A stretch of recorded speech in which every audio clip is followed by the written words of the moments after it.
Viewers, it's now several weeks since lockdown has been announced in India, and the government is surely but slowly relaxing some norms. However, there are other things that are also being kept an eye at. And there is a lot of data that is looking promising that we would like to share with you. And for this, I would like to welcome Rajeev Srinivasan, who has spent many hours putting together this data. And I hope you watch it till the end because this is one of those compelling videos that we would like you to see because there's a lot of work that's gone in to get India to the point where it is today and for the next 3 to 6 months. We are not out of the woods by any stretch of the imagination, not India, not US, not anyone. And it's important to know what exactly we are up with. And to know more about this, let's join Rajeev Srinivasan. Rajeev, welcome to PGurus channel. Thank you very much, Sri. Good to be here with you. And this is a really important topic for all of us here, certainly in India. Absolutely, Rajeev. So let's start with there is some restriction relaxation on the lockdown. It's not a total lift, but there has been some classification into red, green, and orange zones, or it's red, orange, and green, I should say. And these are being evaluated, I think, on a daily basis. Maybe you can take it away and start from there, and perhaps we can go over this on a item by item on all the different things that are happening in the country. Sure, Sri. I think you can start off by looking at, what is the objective of the lockdown? What has been the objective of the lockdown? And evaluating whether it's been successful so far. I mean, that's sort of the starting point. And I would say that the fundamental question that was being tackled with the lockdown is saving lives. In a way, here we have decided at the government level that we will do everything possible to save lives because India is one of those countries where the potential for catastrophic failure of the system was very high, right? Because our environment is, only modest. And then we're so, tightly packed in cities and there's so little control. We could have had this pandemic kill, immense numbers of people. There were models that predicted 300 million infections and a commensurate number of deaths and so forth. So I think the first thing that happened, April 24th, if I remember right, is when the lockdown started, was the idea that we would cut down on the loss of life and as well as, manage the number of beds being used, because that's the other issue. Even if we are able to reduce the curve, flatten the curve, that's going to make a huge difference because it'll give more time for the vaccine or other mechanisms to be discovered. But more importantly, it would prevent the overloading of hospitals, right, which happened in countries like Italy and France and to some extent in the US. And the very positive outcome is that we have managed to flatten the curve so that India's numbers and the graph we're going to see suggest that we have reached a point where our case doubling, which was at one point every 2 to 3 days, has been thoroughly flattened. It's only about every 12 to 15 days now, which is fantastic. Yes, but, and viewers, we are going to share some data about this via graphs, so you will be able to see what Rajeev is talking about. Please continue. Right. Now, the question is there a second objective and is there a third objective? And I believe there are these two, right? The second objective is, okay, we've done whatever we can to save lives, but now what about food? Okay, and India is a country where there are a number of people who are on the edge of food insecurity all the time, right? And on the other hand, there are all these people who are part of the agricultural supply chain. They're unable to harvest their crops, and crops are they're rotting in the fields, or people are throwing milk away, things like that, because the lockdown had prevented that food supply chain from being fully active. Now, this is a problem. This is something that needs to be addressed. And so that's, I think, the second priority. And the third priority is the livelihood part. In some sense, I would say that the Americans have paid more attention to the livelihoods and less attention to the lives. And this is a debatable, arguable point. But in India, it is very clear: lives first, food second, and livelihood third. And we won't, really go into the livelihood part because the government has yet to announce the plans for the MSMEs, right? Right, Unlike right, the American PPP and the European whatever salary protection plan. right. I'm very sure we'll have something like that here as well. But that's sort of in the making, and I'm sure the finance minister will make an announcement. What we've done so far is to protect the people at the bottom of the pyramid. The people who are NREGA, who have the Jantan accounts, money has been flowing to them, as well as rations. So they don't have to starve, and they get small amounts of money. So now, if you ask me, is that a comfortable situation for them? Undoubtedly no, because they're low on cash, etc. And on the other hand, is this kind of working? Yes, it's kind of working for the people at the bottom of the pyramid.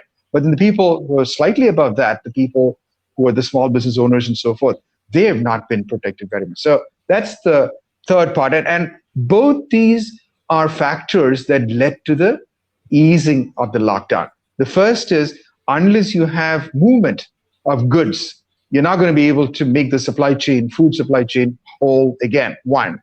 And similarly, if you don't have some easing of restrictions on small shops opening, grocery stores or whatever, right?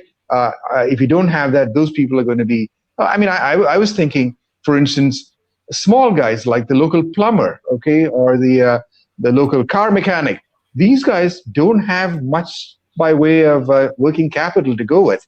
So I think the rationale for and the reasoning behind the easing of the lockdown is that you got to get the wheels of the economy moving again. But with the caveat that, as you were mentioning, there's the red, orange, and green zones. These are highly fluid. An area that's green today could very well be red tomorrow because you suddenly have some kind of an upsurge.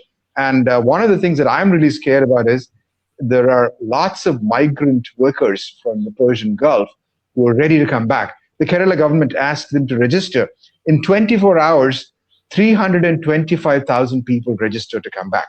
And even if they all don't come back, let's assume 100,000 people come back, that's a huge pool of potential trouble, in the sense that some number of them will definitely be infected. And so they're going to be put in quarantine. How well is a quarantine going to work? But, so forth. So there are concerns about how far the red, green, orange situation can be managed. But, in many ways, this is the sort of, it's like the perfect is the enemy of the good. We're not going to get to a perfect situation, but we can end up with a good situation. That's sort of where we are, I think, Sri. Let me ask you a question. Those who want to return from the Gulf, they are probably on some sort of a contract, which is some years long. Unless these contracts are terminated, why do they want to come now? Because this is a fairly big step, in my opinion, because what happens is when you move places, then you're almost like you're hitting the reset button. You're going to go through a 14-day quarantine, even in India. And in fact, everybody in the last 2 weeks when flights were open, there were no questions. You had to go into quarantine. And then only they were, because some were not even allowing themselves to be tested. That became a bit of a problem. So they just said, first you go into quarantine, we'll talk about it later. So the logistics, I'm kind of curious. These labor who are in contract basis in the Gulf, many of them, when the things come back, I can understand service industry probably will not need it right away, but there may be other essential sectors. So I'm just curious, how many actually make it? My guess is maybe small percentage or maybe medium. I don't know the demographic of the workforce, like how many are in low-paying jobs, how many are in mid-paying, how many are in professional jobs, and so on and so forth. So that's something we have to wait and see how it goes. Now, the second thing that you mentioned, well, this was saving lives for the first one. Second is now food grains, the distribution, the network to harvest when hands are fewer. How is that playing out? That, I think, is a story that's not been given a whole lot of publicity, Sri, so I'm glad we're discussing it. I got some interesting stories from Punjab, for example, which is one of the big agricultural areas, of course. And what I'm told is that they are planning to have a completely normal, in the sense of normal in the sense of production, rabi crop. Apparently, I saw some numbers, so let me read those. And Punjab contributes 35% of our wheat, and NREGA people and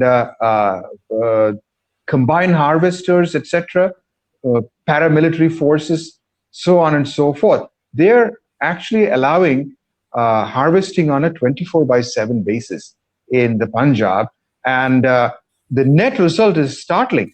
Apparently, Punjab harvested 1.3 million tons last year in April. Okay, this year it has harvested 2.8 million metric tons of wheat. This is stunning, right? So they've done a good job in terms of efficient harvesting of the crop. But then the other part of it is, it's not enough to just harvest it. You got to have the Food Corporation of India, mandis, and their warehouses and so forth. So what they're doing is they're bringing the Indian Railways into the picture. And I've heard some interesting stories about these so-called Annapurna trains. Okay, this is supposed to be like 2.4 kilometers long with multiple engines, right? 84 wagons, and so they have taken the best of the engine drivers and so forth, and they are running these all over the country, right? So I even hear that you may have 3 goods trains, put together to make this giant convoy of trains with multiple engines pushing and pulling and so forth. So the net is that they're, at least in some parts of the food supply chain, you're successfully bringing the bulk traffic or bulk goods to distribution points and FCI warehouses and so forth. The next part, of course, is to have the last mile, which would be truck traffic. And that has also been eased now. So you can take it from the nearest large warehouse to your distributors and things like that. So this is a good story, because I've been really scared about how the food situation is working out, because we've seen everywhere in the world, whenever there is a food shortage, that leads to riots. And there's nothing like hunger to create problems. So my belief is that the government has been working, with the paramilitary forces, the FCI, with the railways, etc., to at least try and ease that whole food supply chain. Now, the rest of it, the Kirana stores, now they're open, right? The local stores are open now, especially in rural areas. There are no restrictions, but even in urban areas, you can't find stores open in malls and big shopping centers, but standalone stores are okay. So far, touch wood, we've not heard any serious problems of food shortages, and I'm hoping that it will remain that way. Okay, so that's the second question. The first question you talked about is the Gulf returnees. Okay, now out of the 325,000 who have registered, I think they're going to give priority to a few categories of people. One is aged people. People have gone there, parents have gone there, etc. Second is pregnant ladies. Third are people who have gone there on a temporary visa. Student or people who have gone looking for jobs, etc. So that would be some number. I don't know what percentage it's going to be of the people who are going to come back. Then the other group, you mentioned these contract laborers. Now, the interesting thing is that many of them are probably losing their jobs because there has been a policy of Arabization, or giving jobs to Bhumiputras, local people, for some time in all these countries, Oman and Dubai and so forth. And that's been accelerated now. Basically, they're saying, look, the oil situation with the collapse in oil prices means that we don't have as much money as we used to have before. So whatever jobs exist, we would like to have our own citizens get them. So that means that some number, at least, of our people who are there are going to lose their jobs. And that's probably likely to happen to the relatively low-skilled people who've been doing construction, for example, or like shopkeepers and things like that. The professionals probably still have a job. So even though you correctly pointed out 325,000 people have signed up, I imagine maybe some fraction of that will be coming back, and unfortunately, some number of people will be permanently coming back because their jobs will be over. And this is a significant problem in the long run, because we've been a huge remittance economy. India gets more remittances from overseas workers than any other country in the world, and that's going to be the number is in affected. the tens of billions, 50 Billion. to 60 billion. Yeah. And that's huge. So, and most of it's coming from the Middle East, not so much from right. Europe. And the total is 80, and the Middle East is about 50 to 60. Right. So, in my opinion, that's going to be drastically reduced to maybe half as much or something.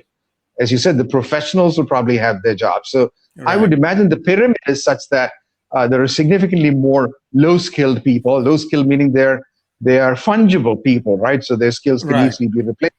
And there are, of course, a large number of professionals, highly trained doctors and engineers and business people and so forth. So they may still have their jobs, but I think a lot of the people at the lower end will be forced to come back and stay here, which also has other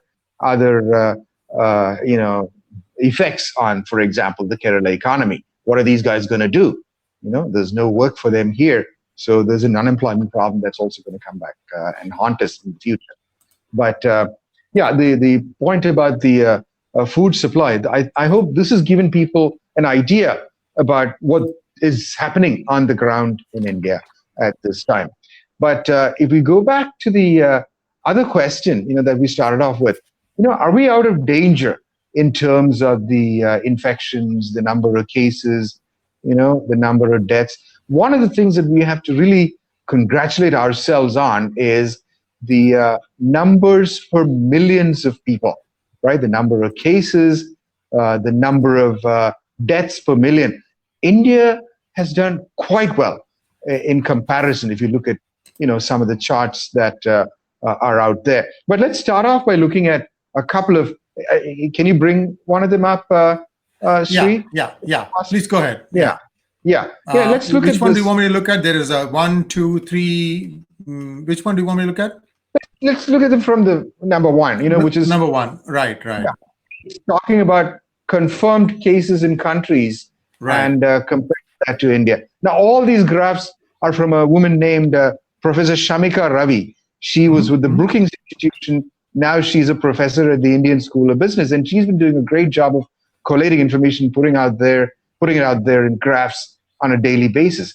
And if you look at this first graph, it looks at the confirmed cases, and it's quite staggering, because you see a bunch of countries which have done much worse than India, and then India is sort of at the lower end of it. And what it shows is that there have been several events that reduced our growth rates. The first event was, in fact, the first shutdown, which was, I guess, 25th March. And that reduced our growth rate from something like doubling in every 5 days, right? It's a little hard to see from the, it reduced that. The next set of incidents increased the rate, which to are 4 days. Right, which are, according to Shamika, and we also have seen this, is probably a result of the Tablighi Jamaat events, where people from that religious gathering in Delhi were dispersed all over the country, and they brought infections, for example, to Tamil Nadu. Tamil Nadu is startling, because before that, Tamil Nadu had a total of 40 cases, if I remember right. And then all of a sudden, there are 1,000 cases, and 90% of them were attributable to Tablighi Jamaat, although there's an interesting euphemism. This lady, Bila Rajesh, who was the Tamil Nadu Secretary of Health. Right. She initially said, okay, 90% of the cases today are from Tablighi Jamaat, 80% are from Tablighi Jamaat. And then suddenly she changed it over to single source. She said they're from a single source. Nice euphemism. And I saw that similarly, the Delhi reports went from, this is from Tablighi Jamaat too. They said now it's from a special operation. Okay, I mean, Indians must be the champions of euphemisms. But be that as it may, what this graph is showing is that as we go forward, then the lockdown began to bite, and our curve has started moving downwards. So today, if you look at the green curve of India, it is moving down, and we're doubling our infection rate, or I should say case rate, only like once every 12 to 15 days. This is great. It's great that we have flattened the curve, but that doesn't by any means suggest that we're out of the woods, because you can also see that, I'm just going to move to graph number 2, which is the death graph, right? Right. That in many of the other countries that have been severely affected, they're flattened. The deaths are flattened. In India, that's not true. It's still growing. Right. Right. So I have the feeling that we've not reached the peak. There were some studies earlier that it would take 40 days to reach the peak. Now, we've already been in this for more than 50 days, and we have not reached the peak. So maybe our numbers are a little bit off. So until you see that death curve, trending downwards, the trajectory trending downwards, we're not out of the woods by any means. So we cannot be complacent. We've managed to keep the numbers relatively low. It's a matter of great pride that our numbers, I think last numbers I saw were like 1,120 deaths or so. I mean, of course, every death is regrettable, but the total numbers are so low is quite something else. And that brings me to the third chart, which is about, this is from Our World in Data, which is... Before you go to the third chart, I just want to make one comment on the second chart. The Y scale is logarithmic, not linear. Yes. The X scale is linear. That tells you that even though it looks bunched up, India is really, really, really low.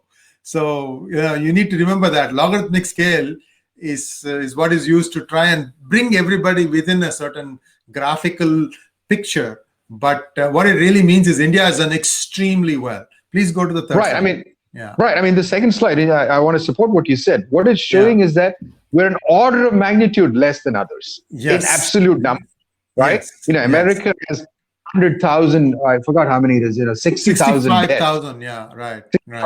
Deaths. India has 1,000, that's an order of magnitude, 2 orders of magnitude less or something like that.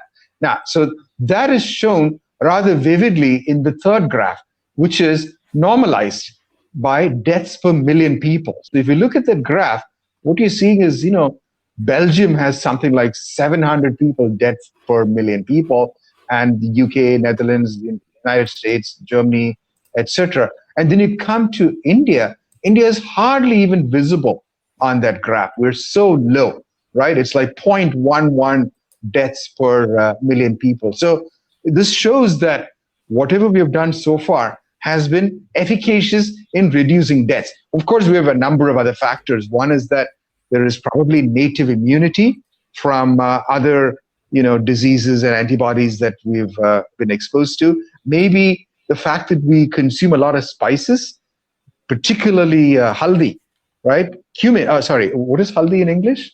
Turmeric. Garlic. A bunch of other spices may have increased our resistance and immunity. And the third is BCG. There is a school of thought that suggests that BCG vaccination may be a factor, and there are several others. I was interested in. I saw this interesting story that there is a lab in Pune that has been doing tests on a leprosy drug. Okay, this apparently they're running a 4,000 person test to see the efficacy of that drug on COVID patients. Right. And then, of course, you're familiar with the big controversy, certainly in the US, over hydroxychloroquine, which is an anti-malarial drug. There is another drug for arthritis that's being looked at. And I was very happy to hear that there are 2 trials of traditional Indian medicine. One is from Swami Ramdev's Patanjali. They're trying, and I don't know the exact details of what it is they're trying, but there's a proper clinical trial going on for an Ayurvedic formulation. There's another that's come from Kerala, I'm happy to say. There is Pankaja Kasturi, another Ayurvedic powerhouse. They have started a clinical trial. So we don't know how those will go, because there are, as I last saw some numbers about something like 600, 700 clinical trials all over the world. Incidentally, there are at least 9 to 10 trials of Chinese traditional medicine. So I'm happy to hear that there are trials of Indian medicine going on as well. And the fact of the matter is, very honestly, Sri, I'm reminded of the old Panchatantra fable of the elephant and the 8 blind men. You go off and each blind man touches one part of the elephant, right? And says, the guy touches the trunk, says, okay, the elephant is like a trunk. And then the guy who touches the leg says, oh, this is what the elephant is like. We're struggling. The medical establishment has not been able to figure out what's going on. And all this talk of vaccines, is potentially premature, because it takes a long time for a vaccine to come out, right?